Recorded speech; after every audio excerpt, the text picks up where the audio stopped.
ಶ್ಯಾಮಶಾಸ್ತ್ರಿಗಳು ಪ್ರಸಿದ್ಧ ಚೌಡೇಶ್ವರಿ ದೇಗುಲದಲ್ಲಿ ಅರ್ಚಕರಾಗಿ 16 ವರ್ಷಗಳಿಂದ ಸೇವೆ ಸಲ್ಲಿಸಿದವರು. ನಿಷ್ಠೆಯಿಂದ ಪೂಜೆ ಮಾಡಿ ಬಂದ ಯಾತ್ರಿಗಳೆಲ್ಲರ ವಿಶೇಷ ಮನ್ನಣೆ ಪಡೆದವರೇ ಆಗಿದ್ದರು. ಆದರೆ ಅವರು ಸದಾ ಚಿಂತಾಕ್ರಾಂತರಾಗಿಯೇ ಆಗಿದ್ದರು.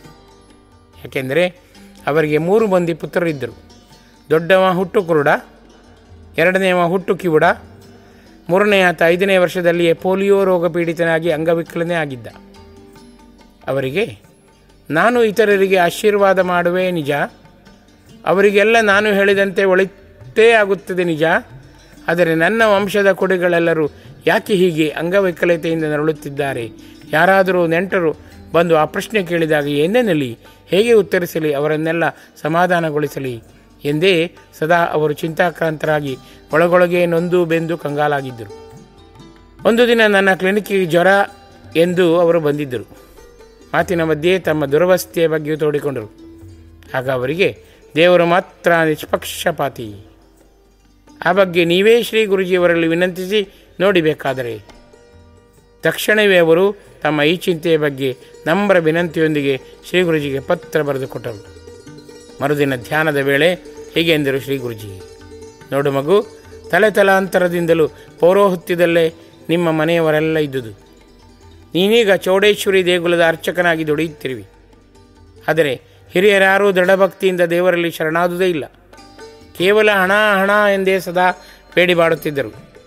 ಒಬ್ಬಾತ ಸಂತೋಷದಿಂದ 100 ರು ಕಾಣಿಕೆ ಕೊಟ್ಟಾಗಲೂ ಕೂಡ ಅವನಿಗೇನು ದಾಡಿ, 500 ರು ಆದರೂ ಕೊಡಲೇಬೇಕಾಗಿತ್ತು. ಹಾಳಾಗಿ ಹೋಗಲಿ ಅವರು ಎಂದೇ ಶಪಿಸಿದವರು. ನೀನು ಅರ್ಚಕನಾಗಿ ದೇವರ ಮುಂದೆ ನಿಂತು ಬೇಡಿದ್ದೇ ಒಂದು, ಮಾಡಿದ್ದೇ ಮತ್ತೊಂದು ಎಂದೂ ನಗುಮುಖದಿಂದ ಬಂದ ಭಕ್ತರನ್ನೆಲ್ಲ ಮಾತನಾಡಿಸಿದ್ದೇ ಇಲ್ಲ. ಬರಿದೆ ಕೋಪತಾಪದಿಂದಷ್ಟೇ ಕೂಗಾಡಿ ರೇಗಾಡಿ ಎಲ್ಲರನ್ನೂ ಮನಸಾರೆ ನಿಂದಿಸಿ ನಿನ್ನ ಅಹಾಮಿಕೆ ಮೆರೆಸಿದವನೇ. ಹಾಗೆಂದೇ ಜಗನ್ಮಾತೆ ನೊಂದು ದೇವರ ಮುಂದೆ ನೀನಿನ್ನೂ ಮೌನವಾಗಿ ಬೇಡುತ್ತಿರು ಸಾಕೆಂದು ಮೊದಲ ಮಗನನ್ನು ಅಂಧನಾಗಿಸಿದರೆ, ಇತರರ ಅಹವಾಲನ್ನು ಕೇಳಿ ರೇಗಲೇಬಾರದೆಂದು ಎರಡನೇ ಮಗನನ್ನು ಕಿವುಡಾಗಿಯೂ ಮಾಡಿ, ಲೌಕಿಕ ಕ್ಷೇತ್ರದಲ್ಲಿ ಓಡಾಟ ನಿಧಾನವಾಗಲೆಂದೇ ಮೂರನೆಯ ಮಗನನ್ನು ಕುಂಟನಾಗಿಯೂ ಮಾಡಿ ಅಮೂಲ್ಯ ಜೀವನ ಪಾಠವನ್ನು ನಿನಗೆ ಕಲಿಸಿದ್ದಾಳೆ.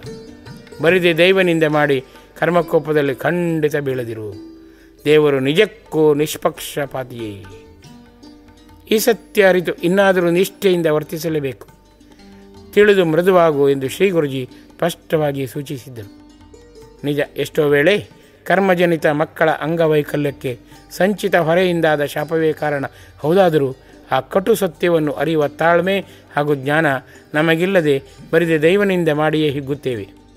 ಇನ್ನಾದರೂ ಆ ರೀತಿ ಸಂಕುಚಿತೆ ಹಾಗೂ ಸ್ವೈರ್ಯತೆಯಿಂದ ಹೊರಗೆ ಬರೋಣ. ಆದರ್ಶ ವಿವೇಕ ವೀರರಾಗೋಣ.